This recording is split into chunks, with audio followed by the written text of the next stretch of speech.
የዶሮ ጮኸት ንስሐ አስገባው ጴጥሮስ። ዶሮ ጮኸ ብሎ ንስሐ ገባ። ዶሮ የተባሉ ሰባኪያን ናቸው፣ መምህራን ናቸው። ያው ዶሮ እንዳትሉን እንጂ ጠብቃችሁ አደራ። ዶሮ የተባሉ ሰባኪያን ናቸው። የዶሮ ጮኸት ሰምቶ ንስሐ ገባ። እኛ ግን ጮኸቱን ለምደነዋል፣ ንስሐ አንገባም። ይኸው እኛን ጮህባቸዋለን እየወጣን፣ እናንተ ንስሐ አትገቡም። ለምን? የኛም የዶሮዎቹም ችግር ነው። ዶሮ አይታችሁ ከሆነ ከመጮሁ በፊት ጠዋት ይነሳና መጀመሪያ ምን ያደርጋል? ያራግፋል። አቧራውን አራግፎ ነው የሚጮህ። አሁን ያለን ዶሮዎች አቧራችንን ሳናራግፍ ስለምንጮህ እናንተም ንስሐ ገቡ፣ እኛም መጮህ አናቁ። ይሄ በነገራችን ላይ ሰይጣን ዛሬም እባብ ሆኖ ይመጣል እኛ ጋር። እባብ እንኳን አይሆንም፣ አንዴ የተነቃ ዘዴ ስለሆነ።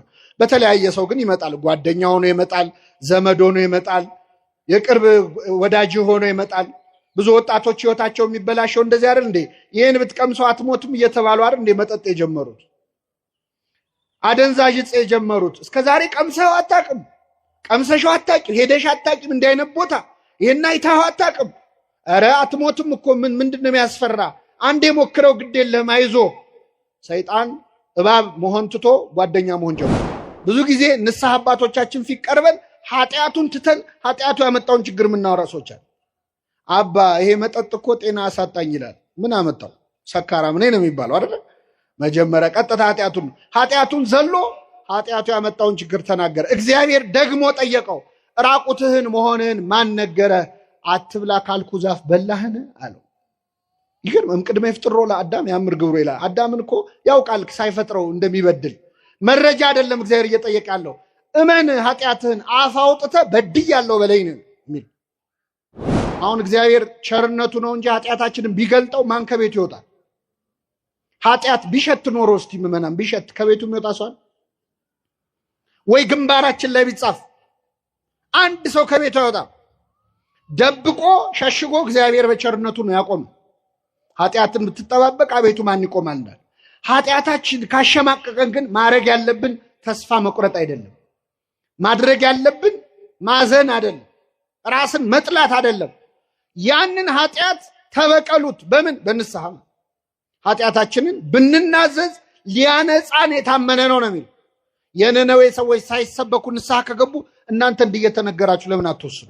በጣም ብዙ ሰው ንስሐ የማይገባው ኃጢአቱ ከብዶት አይደለም፣ ከኃጢአት መገላገል ሳይፈልግ ቀርቶ አይደለም፣ ለወደፊት ሊሰራ ላሰበው ኃጢአት ሲል ነው።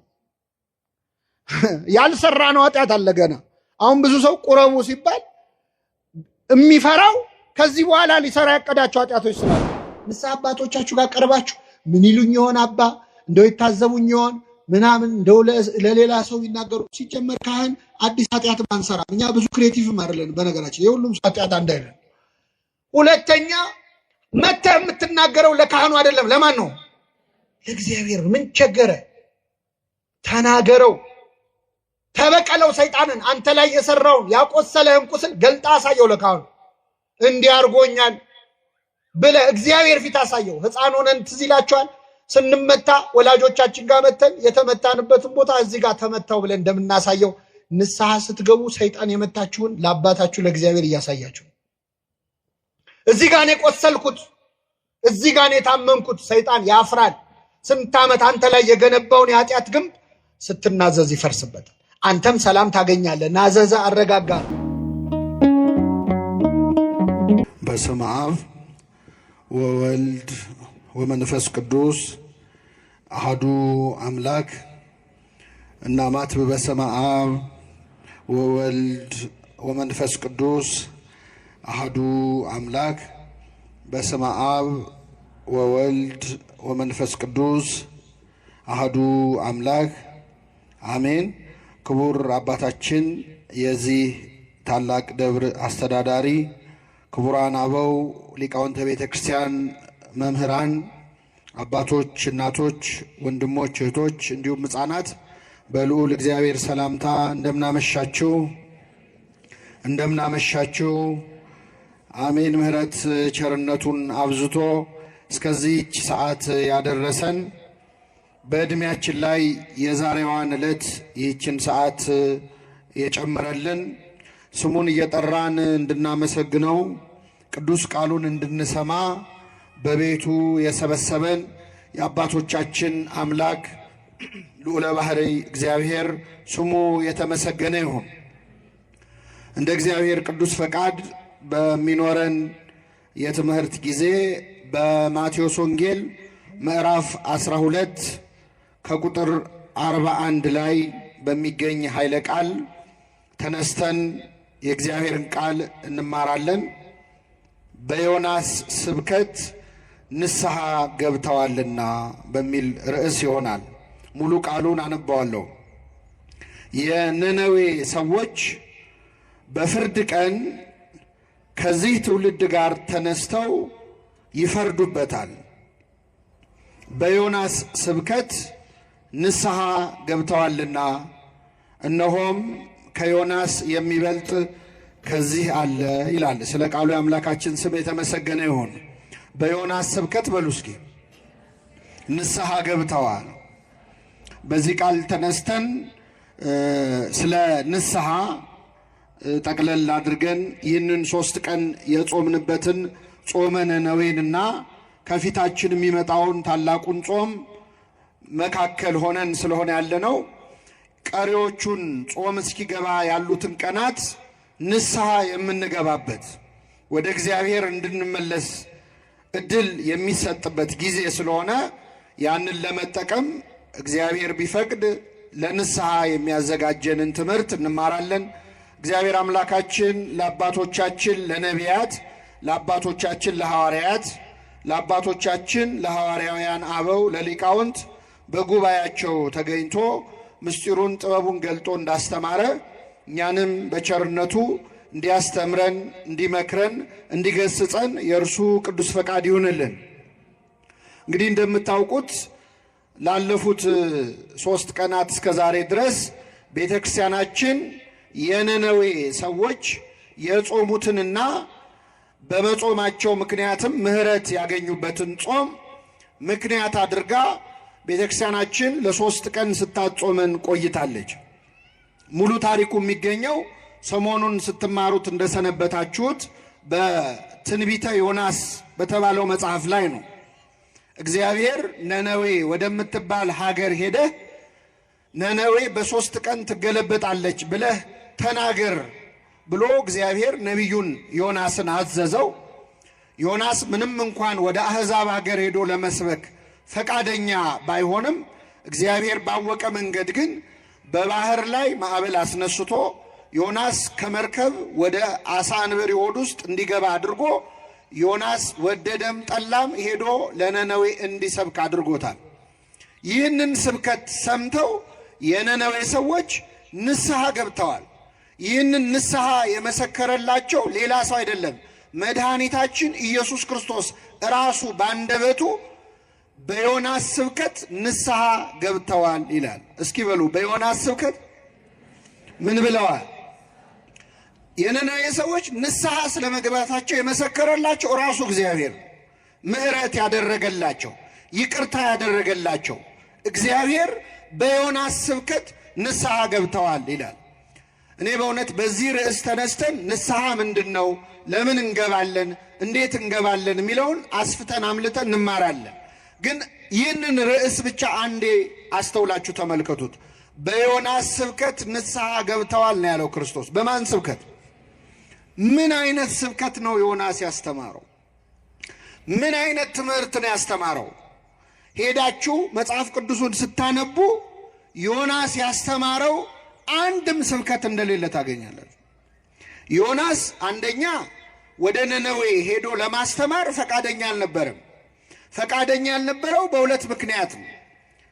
አንደኛ የነነዌ ሰዎች በእግዚአብሔር አያምኑም፣ አሕዛብ ናቸው፣ ጣዖት የሚያመልኩ የነበሩ ናቸው። እግዚአብሔርን ወደማያውቁ ሰዎች ሄደህ አስተምር ሲባል ቅር አለው፣ አዘነ። ምክንያቱም ነቢያት የተሾሙት ለእስራኤል እንጂ ከእስራኤል ውጭ ላሉ ለአሕዛብ ስላልሆነ። ሁለተኛ ወደ ነነዌ ሄደህ ንስሐን ስበክ በተባለበት ጊዜ ቅዱስ ኤፍሬም ሶርያዊ ስለ ነነዌ በደረሰው ድርሳኑ እንደተናገረው ማለት ነው፣ ዮናስ ወደ ነነዌ ሄዶ ሊያስተምር ሲል በዛ ሰዓት የሀገሩ ሰዎች እስራኤላውያን በኃጢአት እየተጨማለቁ ነበር። በኃጢአት፣ በስካር፣ በዝሙት ውስጥ ነበሩ። የገዛ ወገኖቹ በኃጢአት ውስጥ ሆነው ሳለ ወደ አሕዛብ ሄደ አስተምር ሲባል እዚህ ያሉት ወገኖቹ ሊጠፉ መሆኑን ሌሎች ግን ምሕረት ሊያገኙ መሆኑን ሲያስብ ዮናስ ቅር አለው። ስለዚህ ወደ ነነዌ መሄድ አልፈለገም። ቅዱስ ኤፍሬም እንደውም ምን ይላል? የዮናስን ስብከት ሰምተው የነነዌ ሰዎች ሲያለቅሱ እንባቸውን ሲረጩ ዮናስ አዘነ። ያዘነው በነነዌ ንስሐ መግባት አይደለም። እስራኤል በጠጅ ስትራጭ፣ እስራኤል በስካር ስትራጭ ነነዌ በእንባ እየተራጨች አየ ዮናስ። ስለዚህ በነነዌ ንስሐ ውስጥ የእስራኤል አመፅ እየታየው ስለ ወገኖቹ አዘነ፣ ተከፋ።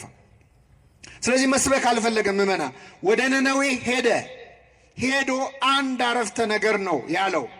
ነነዌ በ3 ቀን ትገለበጣለች። እስቲ በሉ ነነዌ በ3 ቀን ምን ትላል? አሁን ይሄ ንግግር እስቲ ንስሐ ያስገባል? ንስሐ ግቡ አላለም።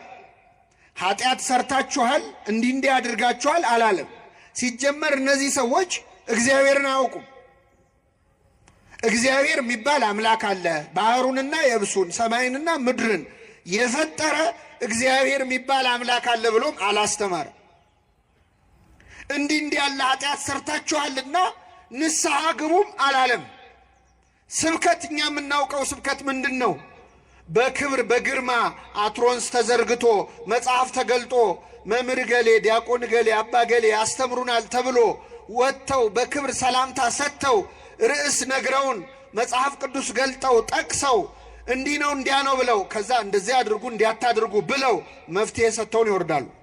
ዮናስ የሰበከው ስብከት ርዕስ የለውም። ርዕሱም መግቢያው መውጫውም አንድ ነው። ነነዌ በ3 ቀን ምን ትላለ? ትገለበጣል። በዮናስ ስብከት ግን ንስሐ ገብተዋል አለ ክርስቶስ። በጣም ይገርማል። የነነዌ ሰዎች በዚህ ትውልድ ላይ ተነስተው ይፈርዱበታል። እኛ ስንት ስብከት ሰምተናል? በመረ ስንት ስብከት ሰማን እስከ ዛሬ? ስንት ትምህርት ተማርን? ቃለ እግዚአብሔር ምግብ ቢሆን እኮ እንደኛ ጠግቦ የሚያገሳ የለም። ስንት በዚህ ሰሞን ስንት ትምህርት ተማርን? ስንቴ ነው ንስሐ ግቡ የተባል ነው? ችግሩ ከነ መፍትሄው ስንቴ ተነገረን፣ ንስሐ ግን አልገባን። እንደውም ስብከቱን እናማርጣለን። የዛሬው ምንም አይልም እንላለን። የዛሬው ደግሞ አቤት ያስተማረው ትምህርት እንዴት ያለ ነው እንላለን። በትምህርቱ መለወጥ ትተን ትምህርቱን ወደ መመዘን ሁሉ አድገናል። ቃለ እግዚአብሔር መለወጫ ሳይሆን እኛ የምንገመግመው ነገር ሆነ። የነነዌ ሰዎች ግን በዮናስ ስብከት ንስሐ ገብተዋል። እግዚአብሔር የምንማረውን ትምህርት የንስሐ ያድርግልን። እንደው ተስፋ ሰጪ እንኳን ስብከት እኮ አልሰበከም። በጣም ይገርማል። ነነዌ በ3 ቀን ምን ትላል? ትገለበጥ። አሁን እኔ መሀል አዲስ አበባ አደባባይ ላይ ቆሜ አዲስ አበባ በ3 ቀን ትገለበጣለች ብል ምንድን ነው የምትሉት? ኧረ አንተኑ ይገልብጥል ይለኝ ይችላል ሰው። ምን ታሟርታለህ ነው።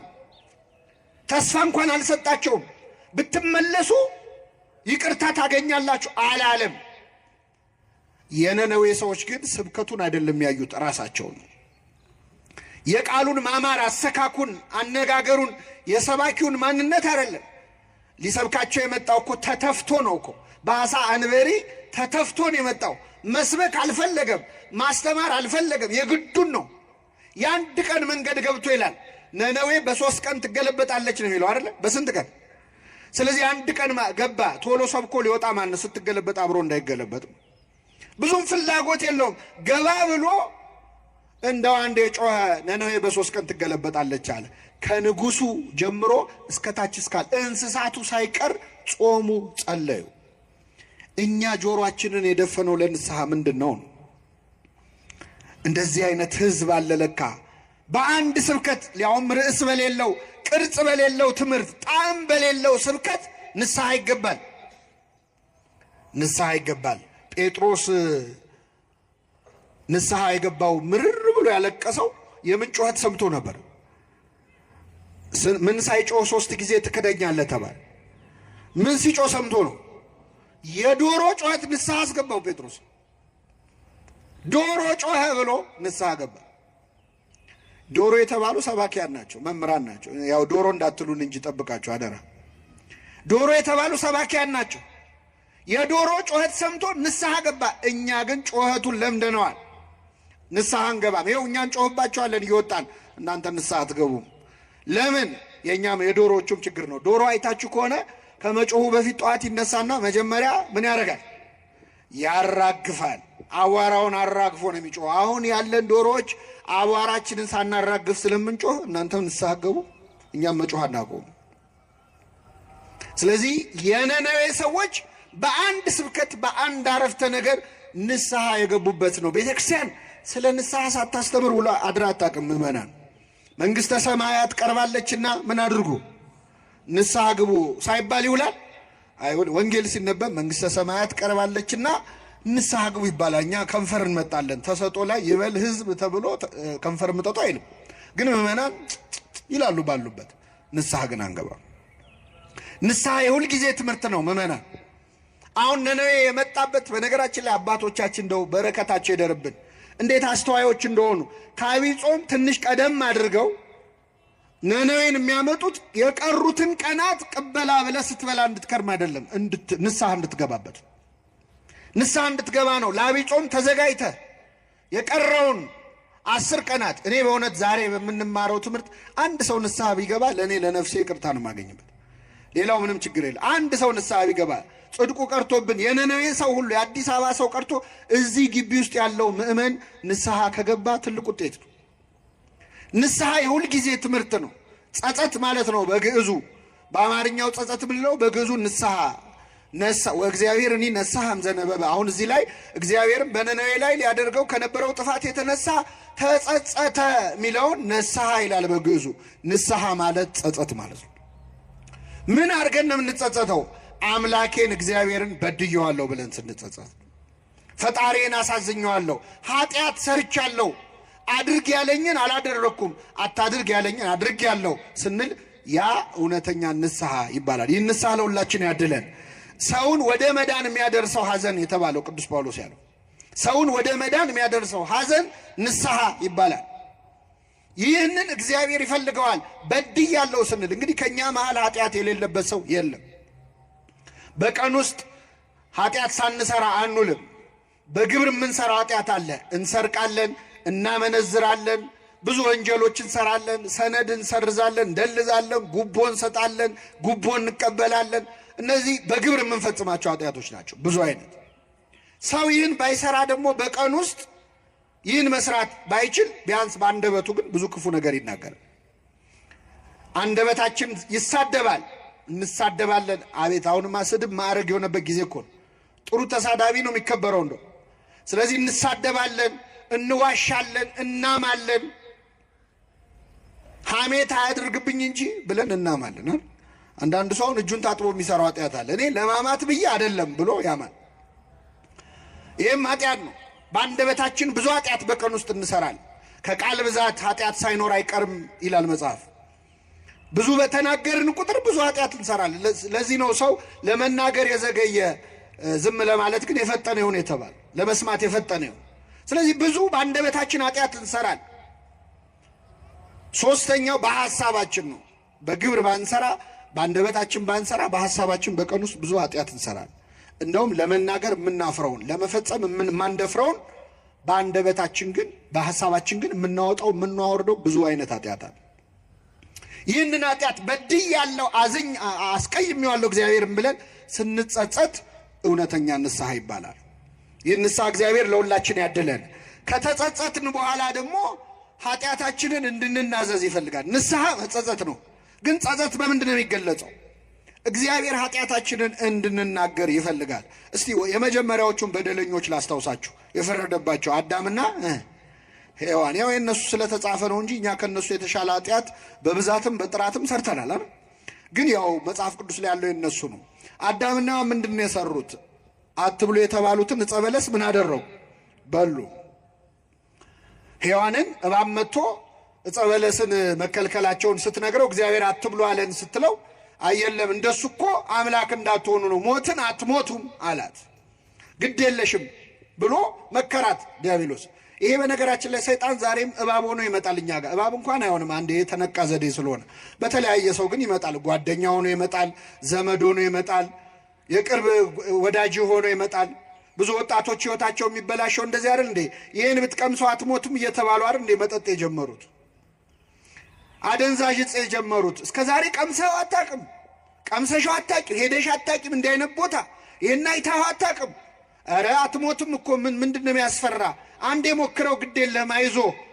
ሰይጣን እባብ መሆን ትቶ ጓደኛ መሆን ጀምሮ፣ ስለዚህ ሔዋን የእባብን ምክር ሰማች፣ ዕፀ በለስን በላች።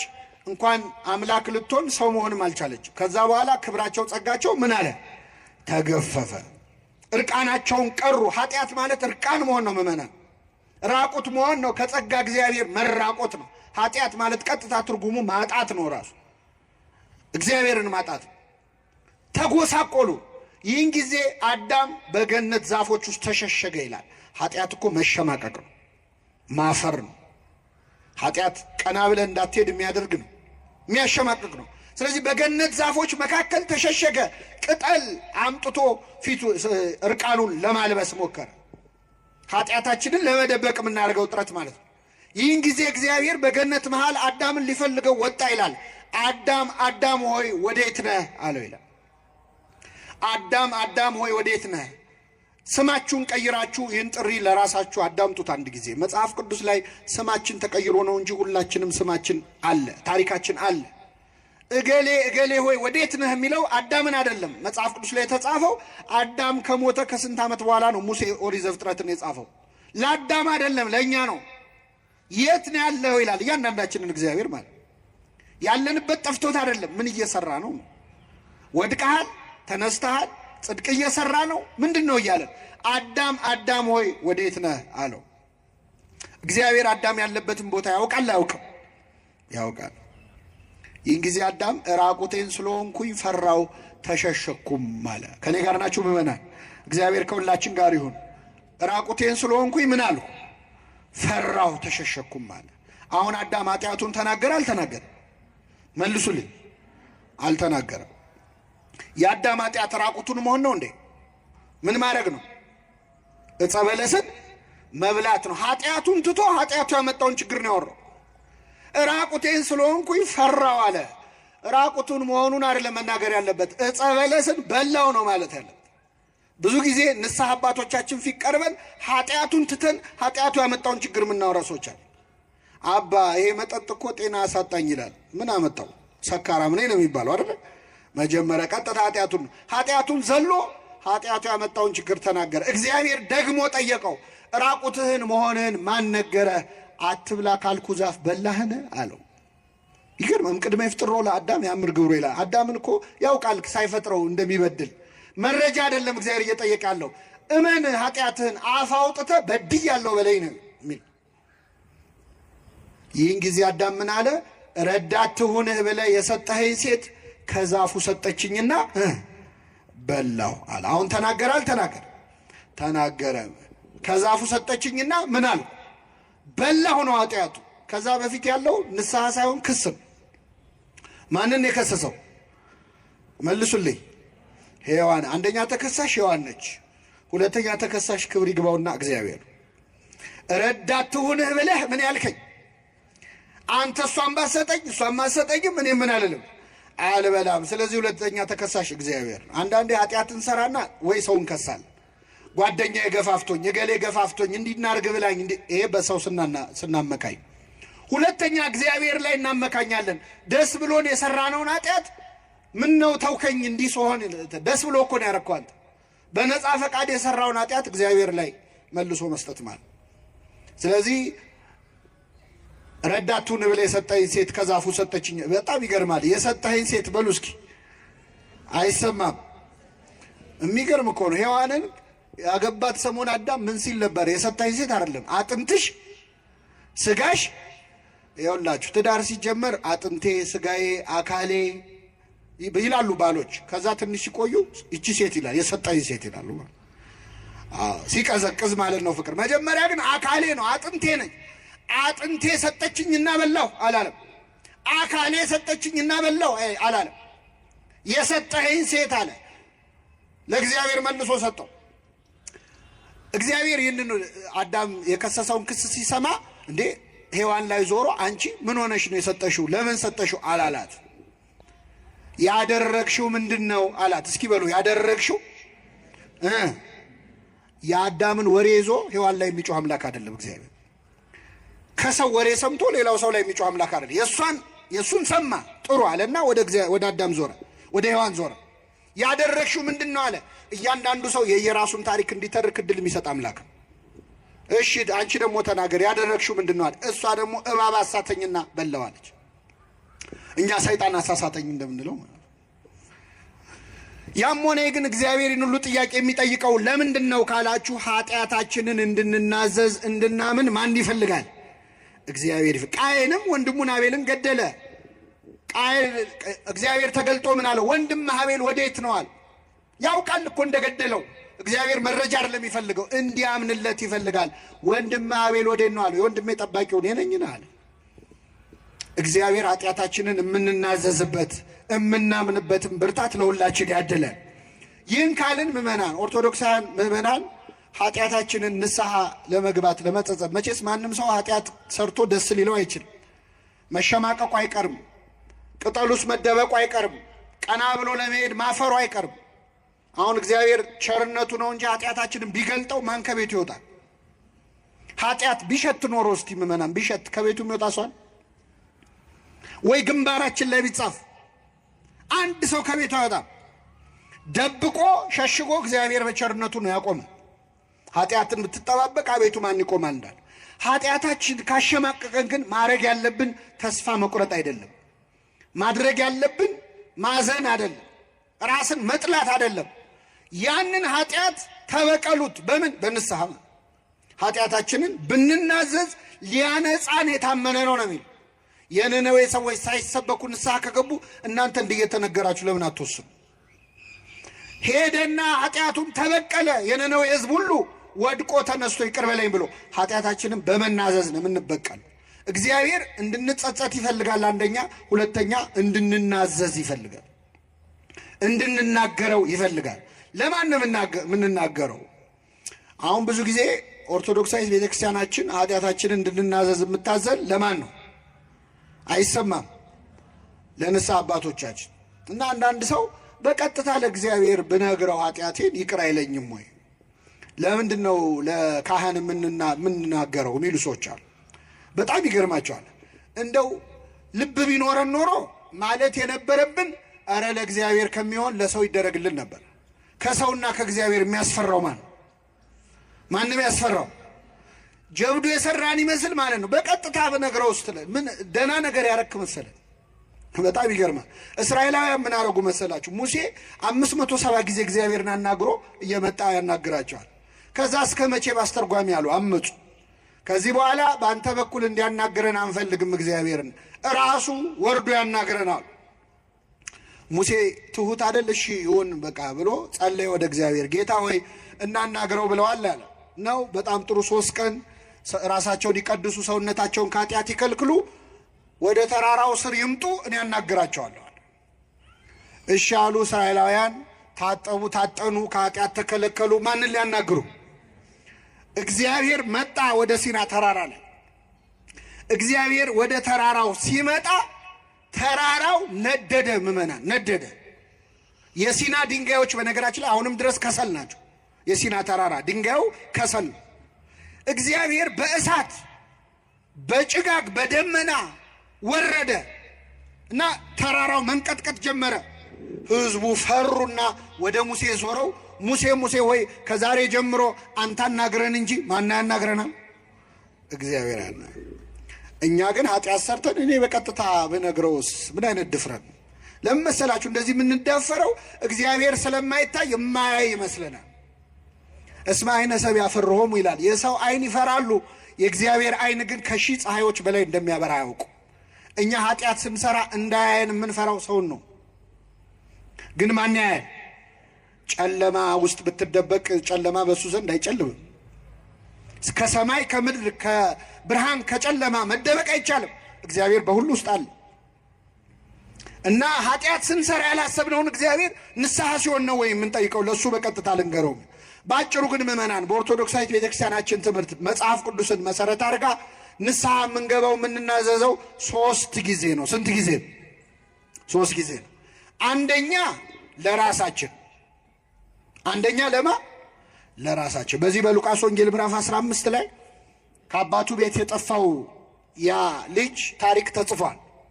ይህ ልጅ አባቱን ንብረት ካወደመ በኋላ ባዶ እጁን ቀርቶ በአሳማ በረት ውስጥ ቁጭ ብሎ ሳለ ይላል ተጸጸተ፣ ወደ ልቡ ተመለሰ፣ ንስሐ ተሰማው። ይህን ጊዜ በአባቴ ቤት እንጀራ የሚተርፋቸው አገልጋዮች ስንት ናቸው? እኔ ግን እዚህ በኃጢአት በረሃብ እሰቃያለሁ።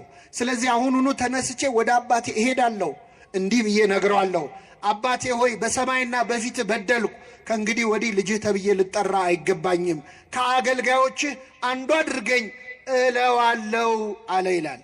ይህንን የተናዘዘው ለማን ነው? ለራሱ ነው። ስለዚህ ምእመናን ወደ ንስሐ አባት ከመሄዳችን በፊት ወደ እግዚአብሔር ይቅር በለኝ ከማለት በፊት ቁጭ ብሎ ሰው ራሱን መመዘን አለበት። ምን ሳረግ ነው ያልኩት? እስቲ ዛሬ እዚህ ቤተክርስቲያን ከመምጣታችን በፊት የት ነው ያልነው? ስራ ላይ ወይ ትምህርት ላይ ወይ ቤታችን ነው የሚሆን? ምን ስናደርግ ነው ያልነው? ማታ ማታ ነጋዴው ዛሬ ስንት አተረፍኩ፣ ዛሬ ስንት ከሰርኩ ብሎ ቁጭ ብሎ ሂሳብ ያሰላ የለ? እስቲ በመንፈሳዊው ዛሬ ስንት አተረፍን፣ ስንት ከሰርን? ነፍሴ ሆይ ዛሬ ከየትኛው እርሻ ነው ያልሽው ይላል ቅዱስ ባስልዮስ ማር ይስሐቅ። ነፍሴ ሆይ ዛሬ የትኛው እርሻ ላይ ነው ያልሽው? ለማን ስትሰሪ ዋልሽ? ለእግዚአብሔር ነው ወይስ ለሰይጣን ነው? ማንን ደስ አሰኘሽ? እስቲ ዛሬ በዋልነው ውሎ ማን ነው ደስ ያለው? እግዚአብሔር ነው ወይስ ሰይጣን ነው? ምን ምን አደረግን ዛሬ? ምን ምን አወራን? ምን ምን አየን? ምን ምን ሰማን? የዛሬ ውሎህን ቁጭ ብለህ መመዘን አለብን። ስለዚህ የመጀመሪያው ኑዛዜ ለራስ ነው። ሁለተኛው ለካህናት ነው። ለካህናት እንድንናዘዝ የእግዚአብሔር ፈቃድ ነው። እኔ 3 ጥቅሶች ነግራቸዋለሁ። ነገር በ3 ይጸናል። አንደኛ መጽሐፈ ኢያሱ ምዕራፍ 7 ከቁጥር 7 ኢያሱ 7:7 ላይ አካን ለተባለ ሰው የእግዚአብሔር ነቢይ ሌዋዊው ኢያሱ የነዌ ልጅ ማለት ነው አንድ ቃል ተናግሮታል። አቆመውና ምን አለው? ልጄ ሆይ ያደረከውን ንገረኝ፣ ለእግዚአብሔር ተናዘዝ አለ። እስኪ በሉ ያደረከውን በሉ እንጂ ንገረኝ፣ ለእግዚአብሔር ተናዘዝ። ለማን ተናዘዝ? ያደረከውን ምን በለኝ? ለካህናት መናገር ለእግዚአብሔር መናዘዝ ነው። እኛ ለቄሱ አይደለም የምንናገረው። ለማን ነው? እነሱ ምስክሮች ናቸው። አይንተ እግዚአብሔር ይላቸዋል ቅዱስ አትናቴዎስ በቅዳሴው። እግዚአብሔር አይን ፊት ነው እያወራችሁ ያላችሁት፣ ለካህኑ አይደለም፣ ለአይኑ ነው። በካህኑ አይንነት የሚያይህ እግዚአብሔር ነው። ካህኑ ምስክር ነው። ምሕረት ይቅርታ የሚሰጠው እግዚአብሔር ነው። ካህናቱ ኃጢአታችንን ሰምተው ሲጨርሱ ከኃጢአት ማሰሪያ ማን ይፍታ ነው የሚሉት። እኔ ፈትቻለሁ አይሉ፣ ፍቱ እኮ ብሏል። ግን እነሱ መልሰው የሰጣቸውን ይሰጡታል። በጣም የሚገርም ነው። እና ለእግዚአብሔር ክብር ስጥ፣ ያደረግከውን ንገረኝ፣ ለእግዚአብሔር ተናዘዝ አለ። አንድ ሁለተኛ የማቴዎስ ወንጌል ምዕራፍ 3 ቁጥር 18 ላይ በዮርዳኖስ ማዶ ዮሐንስ ያጠምቅ በነበረ ጊዜ ሊጠመቁ የሚመጡት ሰዎች ኃጢአታቸውን ይናዘዙ ነበር ይላል። በብሉይና በሐዲስ መካከል ላይ መጥምቁ ዮሐንስ ንስሐ ይሰማ ነበር። ሕዝቡም ኃጢአታቸውን ለዮሐንስ ምን ይሉ ነበር? ይናዘዙ ነበር። ሶስተኛ የሐዋርያት ሥራ ምዕራፍ 19 ቁጥር 19 ላይ ያመኑት ሁሉ በሐዋርያት ፊት መጥተው ኃጢአታቸውን ይናዘዙ ነበር። ስለዚህ ኃጢአታችንን ለካህናት ለተመደቡ ለሌዋውያን ካህናት፣ ለመጥምቁ ዮሐንስ፣ ለ12ቱ ሐዋርያት እንድንናዘዝ የማን ፈቃድ ነው? የእግዚአብሔር ፈቃድ ነው። ሐዋርያትም ደግሞ ጌታ ሊለያቸው ሲል ምን አላቸው? እስከ ዓለም ፍጻሜ ድረስ ከእናንተ ጋር ነኝ ብሏል። እስከ ምን ድረስ? ሐዋርያት አሁን ሰማዕታት ሆነው ሞተዋል፣ እነሱ የሉም። እስከ ዓለም ፍጻሜ ያለው አሁን እዚህ ከምታዩቸው አባቶች ጋር ከሐዋርያት ጋር የነበረ አምላክ ከእኛም ጋር አለ። ኃጢአታችንን ለካህናት የምንናገረው የማን ፈቃድ ስለሆነ ነው? የእግዚአብሔር። ካህናት ደግሞ ለመረጃ አይደለም፣ ሰምተው ሲጨርሱ ጸሎት አድርገው ምክር ይሰጡናል። አንድ ከኃጢአት መከልከል እንድንችል ቀኖና ይሰጡናል፣ እሱን እንመጣበታለን። ሌላው ግን ኃጢአታችንን ይቅር ማስባል ስልጣን ሰጥቷቸዋል። የማቴዎስ ወንጌል ምዕራፍ 20 ከቁጥር 23 ላይ እፍ አለባቸው፣ መንፈስ ቅዱስን ተቀበሉ፣ ይቅር ያላችኋቸው ኃጢአታቸው ይቀርላቸዋል፣ የያዛችሁባቸውም ተይዞባቸዋል። ስለዚህ ለካህናት የምንናዘዘው የእግዚአብሔር ፈቃድ ስለሆነ ነው። ሶስተኛው ለካህናት ስንናዘዝ በዛው ለማን የምንናዘዘው? ለእግዚአብሔር ማለት ነው። ይህን ካየን ምዕመናን እንዴት እንናዘዝ የሚለውን ደግሞ ማየት ያስፈልጋል። ብዙ ጊዜ አሁን ንስሐ መግባት ስናስብ የሚፈትነን ፈተና፣ አሁን እዚህ ጉባኤ መሃል ያላችሁ ሰዎች ንስሐ መግባት አትጠሉም፣ ትፈልጋላችሁ። ጸሎታችሁም ነው እግዚአብሔር ለንስሐ ያብቃኝ እንላለን አይደል? አዎ። ግን አብዛኛው ሰው አሁን መግባት አይፈልግም። ንስሐ መግባት ይፈልጋል፣ ግን አሁን መግባት አይፈልግም። እንደውም አንዳንድ ሰው ለንስሐ ሞት አብቃኝ ይላል። ለምን ሞት? ስለዚህ ይህ ሰው እየቅዱ ንስሐ መግባት የፈለገው መቼ ነው? ሊሞት ሲል። ንስሐ መግባት መቁረብ የምናስበው ልንሞት ስንል ነው። መቼ ነው የምንሞተው? እኔን አላውቀውም፣ እናንተ ታውቁታላችሁ። ግን እንደሚያውቅ ሰው ሆነን ልሞት ስል ብለን ነው የምናስብ። አሁን የሶሻል ሚዲያ ዘመን ነው፣ የዩቲዩብ የቲክቶክ የምን ዘመን ነው። አንድ በእድሜ ጠና ያሉ እናት ወይ ትልቅ ሰውዬ ሽማግሌ አባት ከእድሜያቸው ጋር የማይሄድ ነገር ሲያደርጉ ቪዲዮ ሰው ሲያይ ምንድን ነው የሚለው? እርስዎ እንዴት በመቁረቢያዎት ይላል። በምኖት ብዙ ሰው መቁረቢያ ሽምግልና ነው ብሎ የሚያስብ። እግዚአብሔርን በቃ ኃይላችን ሲደክም ማስታወስ ነው የምናስበው። በጉብዝና ወራት ፈጣሪን ምን በል ደስ አያሰኙም የምትላቸው ዘመናት ሳይመጡ ይላል። ደስ አያሰኙም የምትላቸው አይነ ሳይደክም ትንሹ ነገር ሳይረብሽ፣ አቤት ስታነቡት እንዴት ደስ ይላል። በጉብዝና ወራት ብሎ ሲዘረዝረው ሳትዝል ሳትደክም፣ ጆሮ መስማት ሳያቆም፣ አይነ ሳይፈዝ፣ ሁለቱ መስኮቶች ላይ ያሉ ይላል። ሁለት መስኮት የተባሉ አይኖች ናቸው። እኛ ግን የምናስበው ስንደክም ንስሐ መግባን እግዚአብሔርን የመጨረሻ ጉዳይ አድርገነዋል። በእውነት ይቅር ይበለን አምላካችን። አንዳንድ ሰው ደግሞ አይኔ እኮ ንስሐ መግባት እኮ አልጠላም ገባለሁ፣ ግን አሁን ንስሐ በገባ ተመልሼ ኃጢአት መስራቴ አይቀርም። ስለዚህ ትንሽ ልስተካከልና ከዛ በኋላ ንስሐ ገባለሁ። የሚያስተካክልን ማን ነው? እግዚአብሔር። ስስተካከል ንስሐ ገባለሁ ብለህ የምታስብ ከሆነ መቼም አትስተካከልም። ምክንያቱም የሚያስተካክለን ማን ነው? እስቲ አሁን ገላችንም በየቀኑ በየሁለት ቀኑም በሳምንትም ያው ውሃ ይጠፋል ብዬ ነው፣ በሳምንትም በወርም እንታጠባል። ከታጠብን በኋላ እንቆሽሻለን አንቆሽሽ። ስለዚህ መቆሸሻችን ለማይቀር አንደኛውን ጠርቀምቀም ሲል ከሬሳ ጋር እንታጠብ የሚል ሰው አለ? የለም። እንደምንቆሽሽ እያወቅን እንታጠባል። ኃጢአት እኮ ቆሻሻ ነው ምመና። ከዚህ በኋላ ኃጢአት ሰራለሁ። በጣም ብዙ ሰው ንስሐ የማይገባው ኃጢአቱ ከብዶት አይደለም፣ ከኃጢአት መገላገል ሳይፈልግ ቀርቶ አይደለም፣ ለወደፊት ሊሰራ ላሰበው ኃጢአት ሲል ነው። ያልሰራ ነው ኃጢአት አለ ገና። አሁን ብዙ ሰው ቁረቡ ሲባል የሚፈራው ከዚህ በኋላ ሊሰራ ያቀዳቸው ኃጢአቶች ስላሉ። እግዚአብሔር እንዴት ያየን ይሆን? በእውነት በጣም ይገርማል።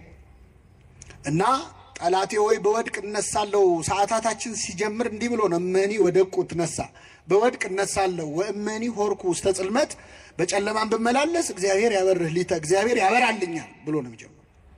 ብንወድቅ የሚያነሳን ማን ነው? ስለዚህ ለምን ወደቅክ አይልም፣ ለምን አልተነሳም ነው። ክርስቶስ አሁን ሊፈርድ ቢመጣ ለምን ኃጢአት ሰራችሁ እኮ አይደለም የሚለው፣ ለምን ንስሐ አልገባችሁም ነው የሚለው። ለምን ወደቃችሁ አይደለም፣ ለምን አትነሱ።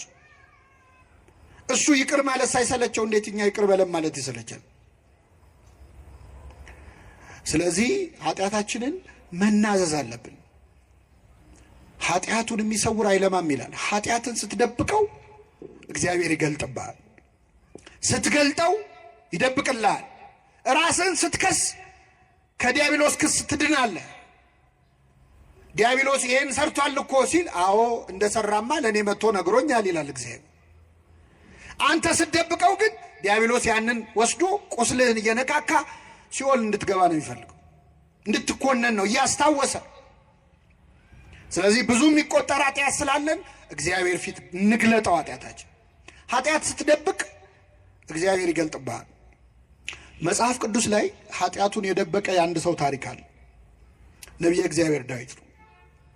መቼስ ያው ስለተጻፈ ነው። ዳዊት ብዙ ጽድቅ የሰራ ነው፣ ግን ኃጢአቱም ተጽፏል። መጽሐፍ ቅዱስ ጥሩ ጥሩ ታሪኮች ብቻ አይደለም፣ መጥፎ ታሪኮችም ተጽፈዋል። ክፉ የሰሩትም ተጽፏል፣ ደግ የሰሩትም ተጽፏል። ለምንድን ነው? ተስፋ እንዳንቆርጥ ነዋ። እኛ ክፉዎቹ የወደቁት ሲነሱ አይተን እንድንነሳ፣ ዳዊት መጀመሪያ ኃጢአቱ ምንድነው? ስራ መፍታት። ስራ ስንፈታ ብዙ ጊዜ ሰይጣን ስራ ይሰጠናል። ሰይጣን የሚሰጠን ስራ ደግሞ ኃጢአት እና ዳዊት ስራ ፈቶ በሰገነቱ ሲመላለስ ቤርሳቤ የተባለች ሴት ከወር ልማዷ ነጽታ ነበርና ገላዋን ስትታጠብ አየ። ተመለከተ ብቻ አይደለም መርዞ አያት፣ በደንብ አያት። ስለዚህ ልቡ በዝንቡት ጦር ተነደፈ። ማናት ብሎ ጠየቀ። የኬጢያዊው የኦርዮ ሚስት ናት አሉት። በቃ እዚህ ጋር ነው ታሪኩ ማብቃት ያለበት። የሰው ሚስት ናት ሲባል ያቆም ነበር። ዳዊት ግን አስጠራት። ብዙ ጊዜ ማመንዘር የሚመጣው ባለትዳር ነው ባለትዳርና ከተባለ በኋላ ጨዋታው ይቀጥላል። የሰው ሚስት ናት ሲባል ማቆም አለበት። ዳዊት ግን አስጠራት፣ አስመጣት፣ አስነወራት። መጽሐፍ ቅዱስ ባልና ሚስት የሚያደርጉትን ሩካቤ አወቃት ይላል። አዳምም ሚስቱን ሔዋንን አወቃት፣ አብርሃምም ሳራን አወቃት ይላል። በጋብቻ በሕግ ከሆነ ከሕግ ውጭ ከሆነ ግን አስነወራት፣ ደረሰባት ነው የሚለው። ስራው አንድ ነው፣ እግዚአብሔር ግን ሁለት አድርጎ ነው የሚያየው። ስለዚህ አስነወራት። ይቺ ሴት በአጋጣሚ ከወር ልማዷ ነጽታ ነው አይደል ስታጠብ የነበረው። ስለዚህ ጸነሰች እና ማርገዟን ላከችበት። አሁን አስቡት፣ ዳዊት የወታደር ሚስት ቀምቶ ደፈረ ቢባል ለስሙ ጥሩ ነው አይደል? እችን ነገርማ ማረም አለብኝ ብሎ ኬጢያዊ ኦርዮን አስጠራው ከጦር ሜዳ። እቅዱ ምንድን ነው? መጥቶ ከሚስቱ ጋር ያድራል፣ ያው ጽንሱ ከሱ ነው ይባላል ማለት ነው። አስጠራው። እንዴት ነው ጦሩ? እንዴት ነው? በላርፈት ትሄዳለህ፣ አሁን ወደ ቤት ግባና ራት ብላ፣ እንደው ከሚስት ጋር ተኛ ማለት ነው የቀረው ኃጢአቱን ለመሸፈን። ከቤተ መንግስት ምግብ ተላከለት። ብዙ ጊዜ ከቤተ መንግስት የሚላክ ምግብ ችግር አለው። በላ ጠጣ፣ ግን ውጭ አደረ። ዳዊት ሲሰማ ከውጭ ነው ያደረው። አስጠራው። ምን ነው? ምን ሆነ ነው ውጭ አደርክ አለው። የእግዚአብሔር ታቦት በደጅ አድራ። የእስራኤል ወታደሮች ከጠላት ጋር እየተናነቁ እንዴት እኔ ከሚስቴ ጋር ገብቼ ተኛለዋል? እንዴት ከምኔ ጋር? ዳዊት እኮ ከሰው ሚስት ጋር ነው የተኛው። አይገርም? እንዴት ከሚስቴ ጋር ይላል። ከሕግ ሚስቱ ጋር እኮ። እናም የእግዚአብሔር ታቦት በደጅ አድራ። አሁን ስለ ታቦተ ጽዮን ክብር ኬጢያዊው ኦርዮ ከአሕዛብ የተመለሰው ተገዝሮ የተመለሰው ኦርዮ ለዳዊት ይንገረው። ዳዊት በታቦተ ጽዮን ፊት የዘለለው ዳዊት ማለት ለሱ ከአሕዛብ የመጣው ኦርዮ ነገረው። አንዳንዴ መንፈሳዊ የምንባል ሰዎች፣ የቤተ ክርስቲያን የምንባልን ሰዎች አሕዛብ በልጠው ሊመክሩን ይችላል። ዮናስን አልሰማችሁ? ተነሳና አምላክን ጥራ አሉት እኮ እዛ መርከብ ውስጥ። አሕዛብ እኮ ናቸው። ጸሎት አስተማሩት ለዮናስ ለነቢዩ። ከእግዚአብሔር ቃል በቃል የሚነጋገረው ዮናስ ተነሳና ጸልይ ተባለ። አንዳንዴ በኃጢአት ስንደክም ከኛ ሩቅ የተባሉ አሕዛብ የተባሉ ሊያስተምሩን ሁሉ ይችላል። ከኔ ጋር ናቸው ምዕመናን? እግዚአብሔር ከሁላችን ጋር ይሁን።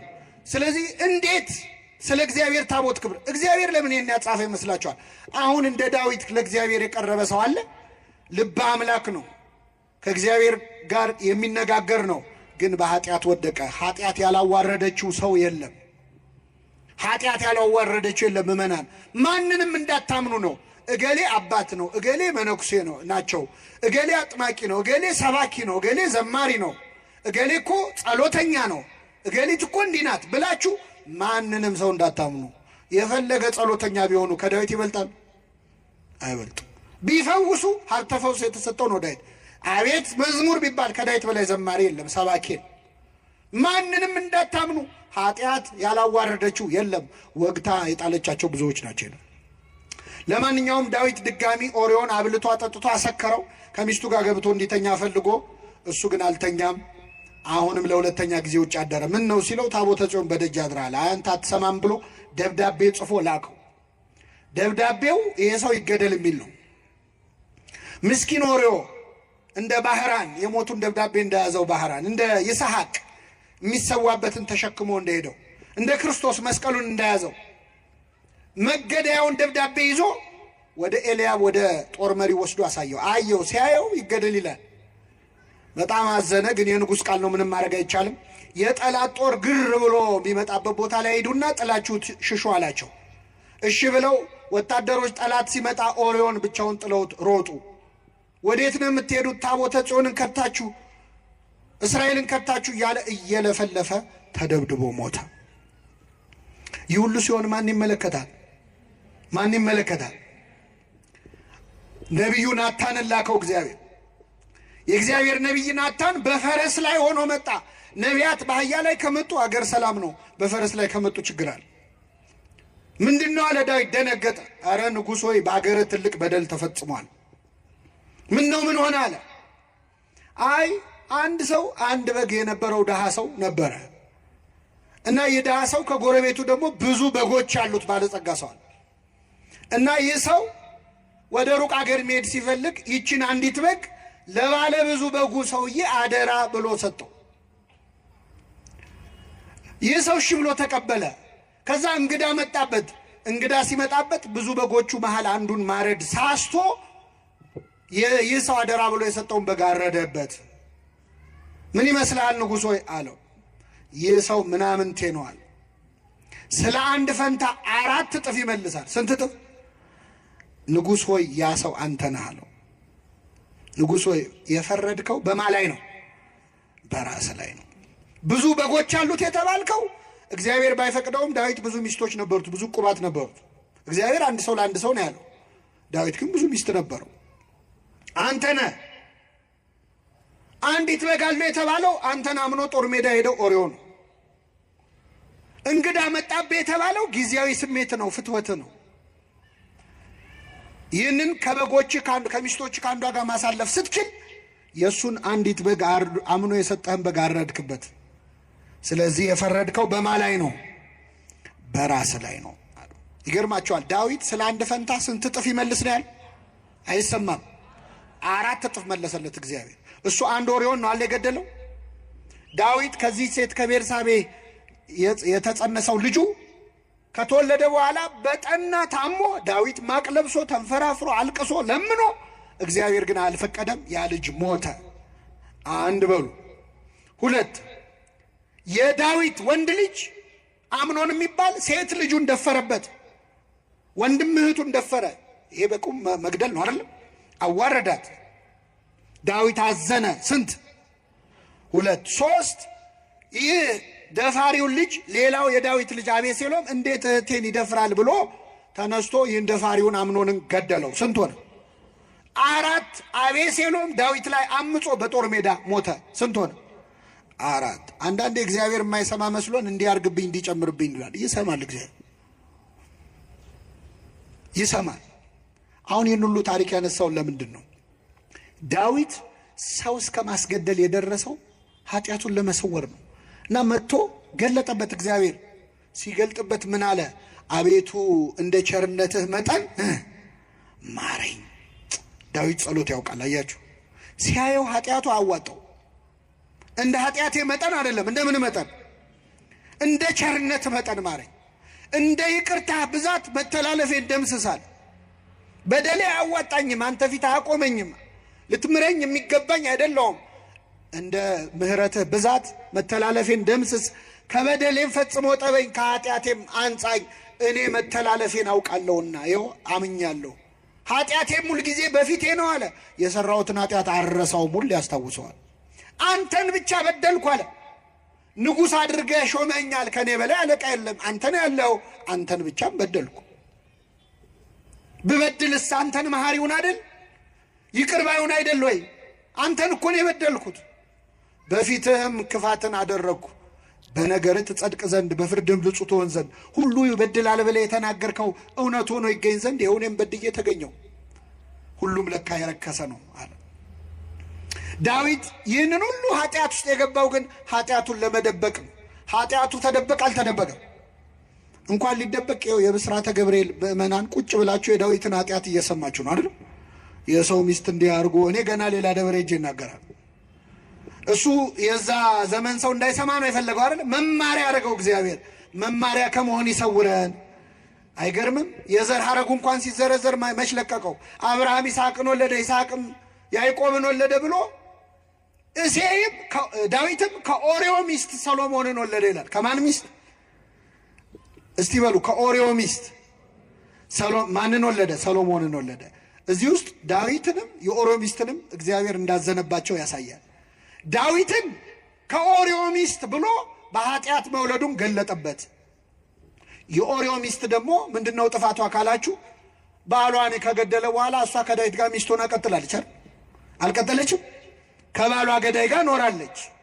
ስለዚህ ይህ ደግሞ ጥፋቷ ስለሆነ ስሟ ወንጌል ላይ ይጻፍ ዘንድ አይገባትም። የማን ሚስት አላት? የኦሪዮ ሚስት። የኦሪዮ ሚስት አላት። ኃጢአትን ስትደብቀው እግዚአብሔር ይገልጥብሃል፣ ስትገልጠው ይሸፍንልሃል። እግዚአብሔር ኃጢአታችንን ይሸፍንል። እንዲሸፍነው ግን መግለጥ አለብን።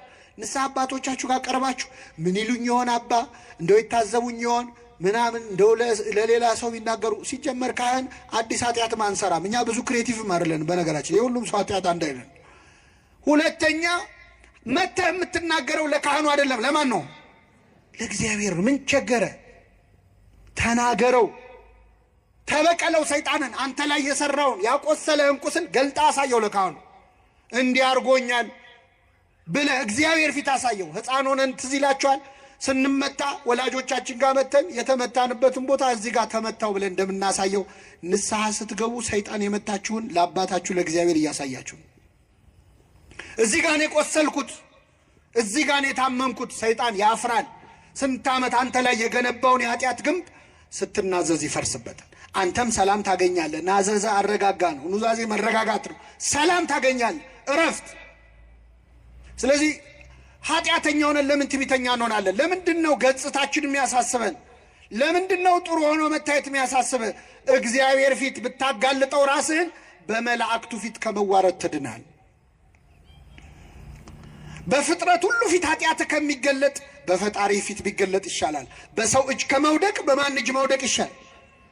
እግዚአብሔር በእሱ እጅ እንድንወድቅ ይፍቀድልን። አሁን አንዳንድ ሰው ንስሐ አባቱ ጋር ይመጣና ቅኔ የሚቀኝ ሰው አለን። ሲናዘዝ ራሱ ለቄሱ እንዳይገባ አድርጎ ማለት።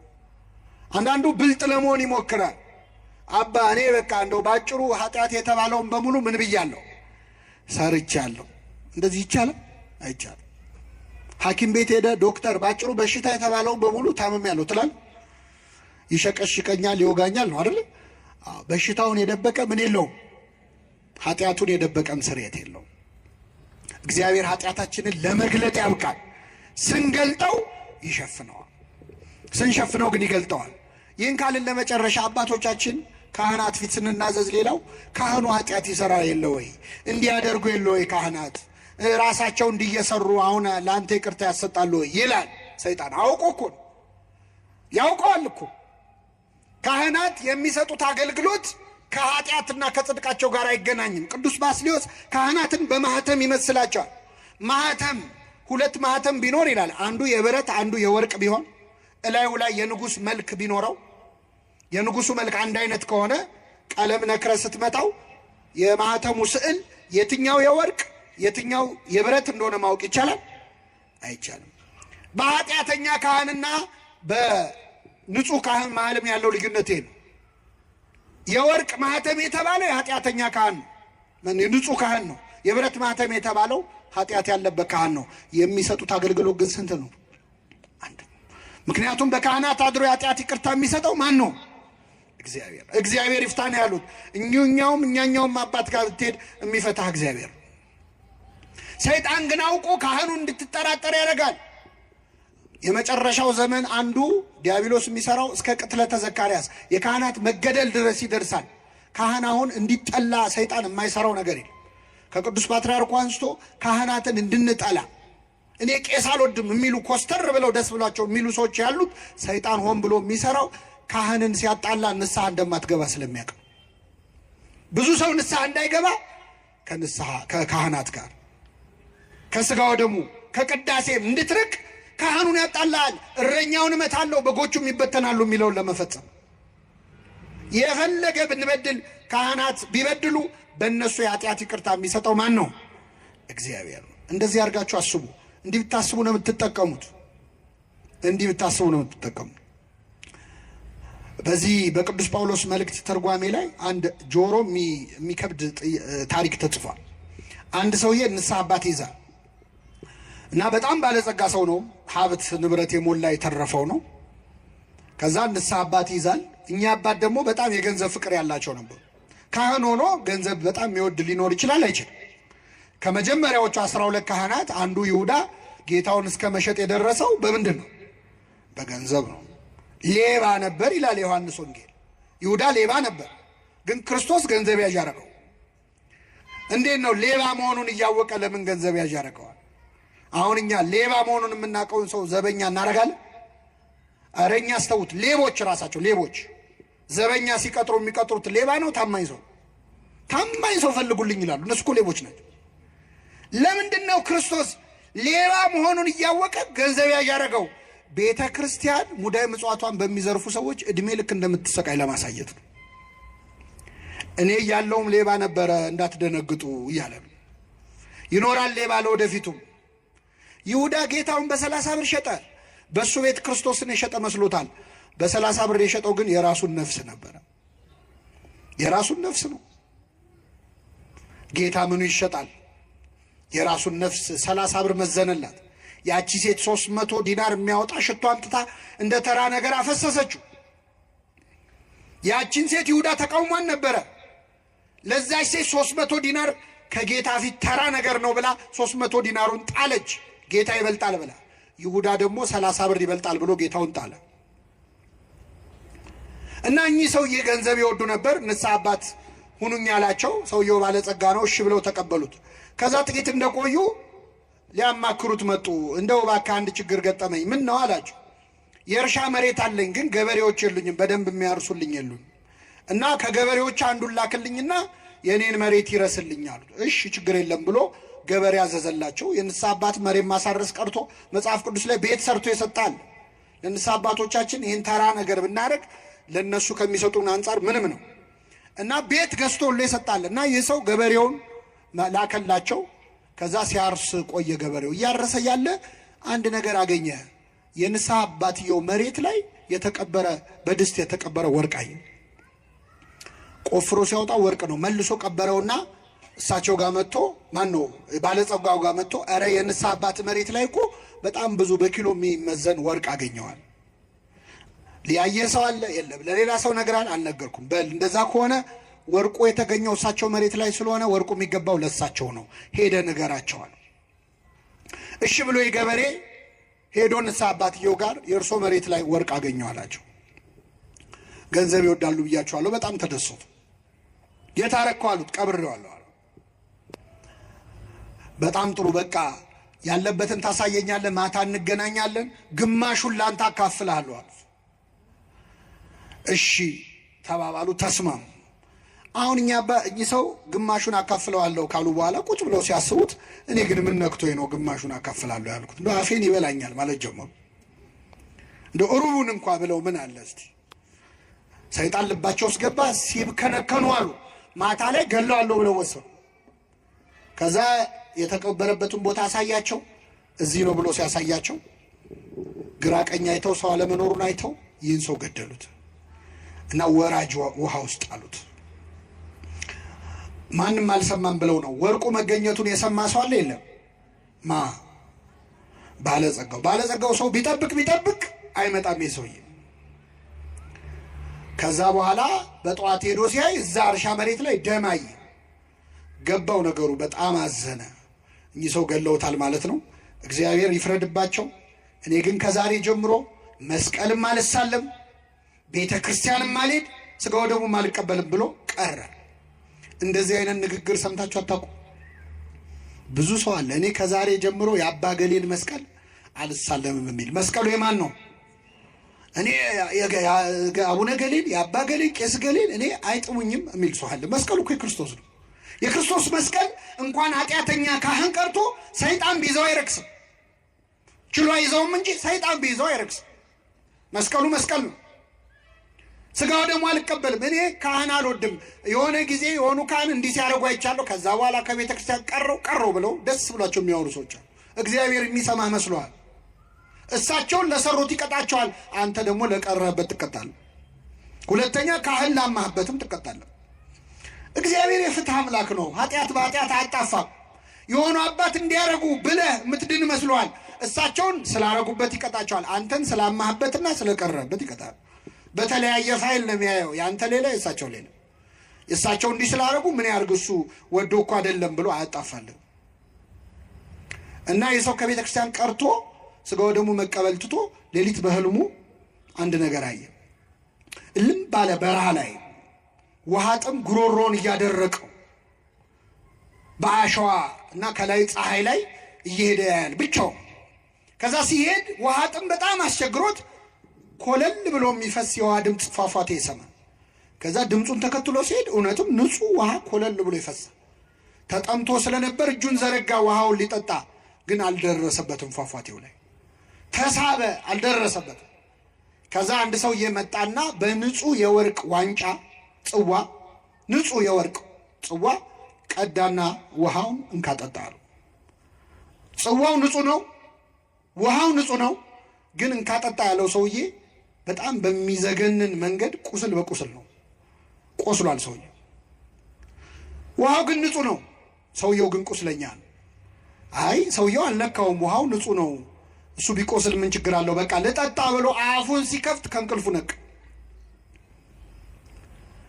ኮለል ብሎ ሲፈስ ያየው ውሃ የህይወት ውሃ እኔ ነኝ ያለ የክርስቶስ ሥጋና ደም ነው። ቁስለኛው ሰው ኃጢአተኛው ካህን ነው። የኃጢአተኛው ካህን ቁስል የሥጋው ደሙን ንጽህና ሊያሳድፈው አይችልም። እንደዚህ አድርጎ ለማሰብ እግዚአብሔር በቸርነቱ ይርዳል። የመጨረሻው ካህናት ንስሐችንን ከሰሙ በኋላ የሚሰጡን ቀኖና አለ። በነገራችን ላይ ለካህናት የምንናዘዘው እግዚአብሔር ይፍታ እንዲሉም ብቻ አይደለም። ኃጢአቱን ይሰሙና ከዛ ኃጢአት የምንላቀቅበትንም መንገድ ያማክሩናል። አንድ ሰው ስርቆት ከሆነ የሚጸናበት መጽውት ይባላል። በሰረቀበት እጁ ምን እንዲሰጥ። ዝሙት ከሆነ የሚጸናበት ጹም ይባላል። ስገድ ይባላል፣ ሰውነቱን መግዛት እንዲችል። ስንፍና ከሆነ ይሄን ያህል እግር መንገድ ሂድ ሊባል ይችላል። በጠዋት ተነስተ እንዲያርግ ሊባል፣ ጠበል ተጠመቅ ሊባል ይችላል። ካህናት የሚሰጡ ቀኖና ቅጣት አይደለም፣ ሕክምና ነው። መድኃኒት የሚሰጠው ለቅጣት ነው አይደለ? ሕክምና ነው። እና ለምሳሌ የሚሰጥ ቀኖና አለ። ጾም አለ፣ ጸሎት አለ፣ ሌላስ ስግደት አለ፣ ምጽዋት አለ፣ ፈውስ መንፈሳዊ የሚባል መጽሐፍ አለ በቤተ ክርስቲያናችን። ብዙ አይነት ነው የቀኖና። ካህኑ ሊቆጣ ይችላል። እኛ መቼስ አሁን ካህናት ቢቆጡን እንዴ ቁጣው ምን አመጣው ብለን አንመጣ። አንዳንድ ሰው ጥያቄም ብሎ ይጠይቀናል። ንስሐ አባቴ ስናዘዝ ኃጢአት ሄድ ፊታቸውን ክስክስ ያደርጉብኛል እና ጀብዱ ነው እንደ የሰራው ይሳቁልን።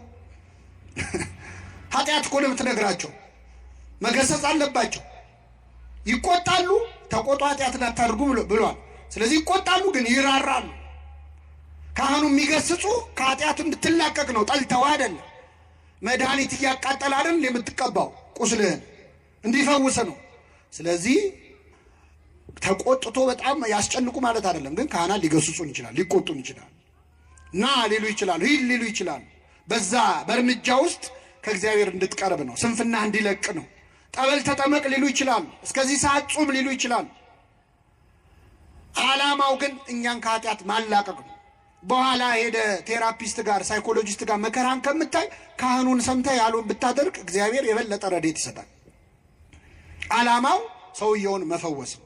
ፈውስ መንፈሳዊ ከኃጢአት ከሱሱ ከልማዱ መላቀቅ እንዲችል እና የሚሰጠው ቀን ነው። አሁን እኛ የሚመስለን ብዙ ኃጢአት ያለበት ሰው ብዙ ስገድ የሚባል፣ ትንሽ ኃጢአት ያለበት ሰው ደግሞ አይ አንተ ችግር የለውም ትንሽ፣ እንደዚህ የሚባል ነገር የለም።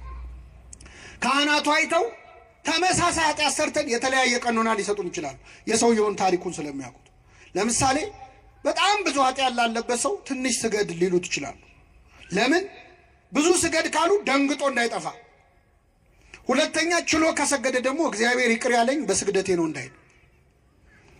እንደውም አንድ አባት በጣም ብዙ ኃጢአት የሰራ ሰው መጣና ነገራቸው። ሲነግራቸው 3 ስገድ አሉት። ስንት? 3000 ነው 300 ነው አለ። አይ 3 ስገድ። ሰገደ። እግዚአብሔር ይፍታ ሄደ አሉት። አላመነም፣ ሄደ። እና ያው ለታሪኩ እንዲመች ነው፣ እግዚአብሔር የማያውቀው የለም። ጌታ ተገልጦ ለምንድን ነው 3 ብቻ ስገድ ያሉት አላቸው። ሲላቸው ጌታ ሆይ 3 ስገድ ያልኩት እኔ ጨካኝ ሆኜ ነው፣ አንተ ብትሆን ኖሮ ኃጢአት ተሰረየችልህ ብለህ በነፃ ምን ትለው ነው? ታሰናብተው ነው። የእኛ ኃጢአት ከእግዚአብሔር ምሕረት ይበልጣል? አይበልጥም። የእሱ ምሕረት እንደ ባህር ነው፣ ባሕረ ምሕረት ይባላል እግዚአብሔር። የእኛ ኃጢአት እንደ ደም ጠብታ ነው። ባህር ላይ ደም ጠብ ቢል ባህሩ ደም በደም አይሆንም። ስለዚህ ኃጢአታችንን ወደ ጥልቁ ይጥላል ያለው ሆሴ ይህንን ነው። ወአስጥምኒ ውስተ ቀላየ ምህረቱ ለበኩርኪ ይላል አባ ጊዮርጊስ። ወደ ልጅሽ ወደ ምህረቱ ባህር ጨምሪኝ ይላታል እመቤታችን። እግዚአብሔር ወደ ምህረቱ ባህር ይጨምረን ሁላችንን። ኃጢአታችንን አርቆ የምህረቱ ባህር ውስጥ ይጨምረናል። ያን ጊዜ የእኛ ኃጢአት ትንሽ ይሆናል። ዳዊት ለዚህ ነው እንደ ምህረት ብዛት ያለው። ምህረት ብዙ ስለሆነ የፈለገ በበድልም ኃጢአቴ ግን ከምህረት አይበልጥ፣ ምህረቱ ብዙ ነው እና እዛ ውስጥ ደብቀው ሸሽገው ብሎ መለመን ማለት እና ካህናት የሚሰጡን ቀኖና ለቅጣት አይደለም የሚመስለን። አሁን እኛ ደሞዝተኛ የሆነ ገንዘብ ያለው ሰው ምጽዋት የሚሰጥ፣ ሀብታም የሆነ ሰው ይህን ያህል ብር አስገባ የሚባል፣ ድሃው ደግሞ ገንዘብ ስለሌለው ጹም፣ ጸልይ፣ ስገድ የሚባል በፍጹም እንደውም በተቃራኒ። ቤተ ክርስቲያን ገንዘብ ላለው ሰው ገንዘብ ስጥ አትልም ቀኖና ላይ። ለምን? ገንዘብ ያለው ሰው ገንዘብ ስጥ ቢባል ይከብደዋል። እንደውም እንደ ቀረጥ እንደ ታክስ ይከፍላል ማለት ነው። የፈለገውን ኃጢአት እየሰራ እያመጣ ብሩን መዥረጥ ነው ያለው። ስለዚህ እሱን ስገድ ነው መባል ያለበት፣ ጹም ነው መባል ያለበት። መመጽወት አይከብደውም። መጾም መስገድ ግን ሀብት ንብረት ላለው ሰው ይቸገራል። ስለዚህ አንተን ጹም ትለዋለች። ድሃውን ደግሞ መጽውት ትለዋለች። ድንጋይ ተሸክሞም ቢሆን ይመጽውት፣ ያን ሲያደርግ ከኃጢአት እንዲከለከል ማለት። ድሃውን ጹም ብትለው ይከብደዋል። በዛው ቀጥል ነው አይደል? ስለዚህ ለድሃ አይደለም ዓላማው ግን ወደ እግዚአብሔር ማቅረብ። በዚህ በዜናባው አንድ ታሪክ ልንገራችሁና አበቃለሁ። አንድ ሰው ኃጢአት ሰርቶ ንስሐ ሊገባ ወደ ካህን ይመጣል እና ይህ ሰው የሰራው ኃጢአት ሰው መግደል ነው። የገደለው ደግሞ አንድ ሰው አይደለም፣ 7 ሰው ነው የገደለው። ስንት ሰው? 7 ሰው። ከዛ ይመጣና ለካህኑ 7 ሰው ገደልኩ ብሎ ይናዘዛል። እንግዲህ ካህናት እንደነገርኳችሁ ለሐኪም በሽታ ብርቁ እንዳልሆነ ለካህናትም ኃጢአት ብርቃቸው አይደለም፣ ያውቁታል። ግን በአጋጣሚ ሆኖ ይህ ሰውዬ ሊናዘዝ የመጣው ገና ከተሾሙ ዓመት ያልሞላቸው ቄስ ጋር ወጣት ናቸው እና መጥቶ 7 ሰው ገድያለሁ ሲላቸው በስመ አብ ወወልድ ወመንፈስ ቅዱስ አሉ። ከዛ አደነጋገጣቸውን ሲያይ እኚህ ሰውዬማ ለፖሊስ አሳልፈው ይሰጡኛል ብሎ እሳቸውንም ገደላቸው። ስንት ሆኑ? አሁን ትንሽ ቀን አረፍ አለና ደግሞ መልሶ ቆጨው። አይ ንስሐማ መግባት አለብኝ ብሎ ሌላ ካህን ጋር ሄደ። አባቴ 7 ሰው ገደልኩ፣ 7 ገደልኩ ብዬ ስናገር ሲደነግጡ እንዳያጋልጡኝ ብዬ እሳቸውንም ገደልኩ፣ በድምሩ ስንት ሰው ገድያለሁ አላቸው። እኚህ ካህን በጣም አረጋዊ ናቸው፣ ልምድ ያላቸው ናቸው። ውይ ይቺ እኮ በጣም ቀላል ነች፣ ይሄን ያሳሰበ ኧረ አይዞ አሉት። ምክንያቱም 9ኛ እንዳይሆኑ ሲያዩት ሰውየው አያዋጣም አይደል? ይሄን ያሳሰበ ይሄ ሰይጣን ነው፣ እንደውም አይዞ አንተ ጠበል ነው መጠመቅ ያለበት፣ ጠበል አጠምቃለሁ ትሄዳለህ አሉት። ደስ አለው። ከዛ ና አሁን ነው እንደውም አጠምቅ ብለው ይዘውት ወደ ሆነች ዋሻ ወሰዱት። ከዛ ጉድጓድ አለ፣ ጉድጓድ ውስጥ ውሃ ወርደህ ታመጣለህ፣ ጠበል አጠምቃለሁ፣ ይለቃል፣ አይዞ አሉት። ደስ አለው። በገመድ አወረዱት፣ ገባ። ውሃ ሊቀዳ ወደ ውስጥ ሲገባ ውሃ የለም። ጉድጓዱ በጣም ረጅም ነው፣ ታች ነው የገባው። ሲፈልግ የለም ውሃ። ሲመለስ አባ ገመዱን ሰብስበውታል። አንተ እዛው ነው መቆየት ያለብህ አሉት። ይገርማችኋል፣ ይሄ ሰውዬ ውስጥ ሆኖ ይዝታል። ልውጣ ብቻ እኔ እንደ ሌሎቹ አንተ መግደል አይደለም ቆራርጣለሁ ይላል። ችግር የለውም። እሳቸው በቀን አንዴ ይመጣሉ። ማታ አንዲት ኮዳ ውሃና አንዲት ዳቦ ይጥሉለታል። ይዝታል፣ ይበላል። በቀን አንዴ ነው የሚበላው። ማታ 12 ሰዓት ነው። ምን እያደረገ ነው የሰውዬ? መልሱልኝ። 7 ቀን ጾመ። ይዝታል፣ ይበላል፣ ይዝታል፣ ይበላል። ከዛ እየቆየ ሲመጣ ዛቻው እየቀነሰ ልመና ሁሉ ጀመረ። ኧረ ተው ያስወጡኝ፣ ግድ የሎትም በቃ ምንም አልነካዎትም ማለት ጀመረ። ከብዙ ቆይታ በኋላ ግን ምን አላቸው? ነገ ሲመጡ መጽሐፍ ቅዱስ ይዘውልኝ ይምጡ፣ እዚህ መቆየቴ ካልቀረ ቁጭ ከምል አለና መጽሐፍ ቅዱስ ተሰጡ። ማንበብ ጀመረ። ከዛ ሲመጡ ምን ይላል? ኧረ የኔ ኃጢአት ሰው መግደል ብቻ አይደለም፣ ኧረ የኔ በደል ብዙ ነው እያለ በየቀኑ ብዙ ኃጢአት መናገር ጀመረ። አይዞ እግዚአብሔር ይቅር ይበል ይሉታል፣ ይሄዳሉ። ዓመት ሆነ፣ 2 ዓመት ሆነ፣ ቆየ ሰው በጣም በቃ ጸሎተኛ ሆነ። ከብዙ ጊዜ በኋላ እኛ አባት ሲመጡ የሰውዬ እዛ ጉድጓድ ውስጥ የለም። ደነገጡ። ያው የእሱ ነገር አይታመንም፣ ቤት በኩል ዞሮ ሊመጣ ነው ብለው። አባቴ ይፍቱኝ የሚል ድምፅ ሰሙ። ቀና ሲሉ አየር ላይ ነው ያለው ሰውዬው። እግዚአብሔር ይፍታህ አሉት፣ ተሰወረ። በቅቷል ማለት ከሳቸው በለጠ በቅድስና። አባቶቻችን ጹሙ ጸልዩ የሚሉን ለሰራነው ኃጢአት ሊቀጡን አይደለም፣ ወደ ማን ሊያቀርቡን ነው። እግዚአብሔር የሰማነውን ለንስሐ ያድርግልን። ለጠቅላላ እውቀት አይደለም የተማርነው። ይህንን ድምፅ የሰማችሁ ሰዎች ንስሐ ግቡ፣ ዛሬውኑ ንስሐ ግቡ። የሰማነውን በልቡናችን ያሳድረብን።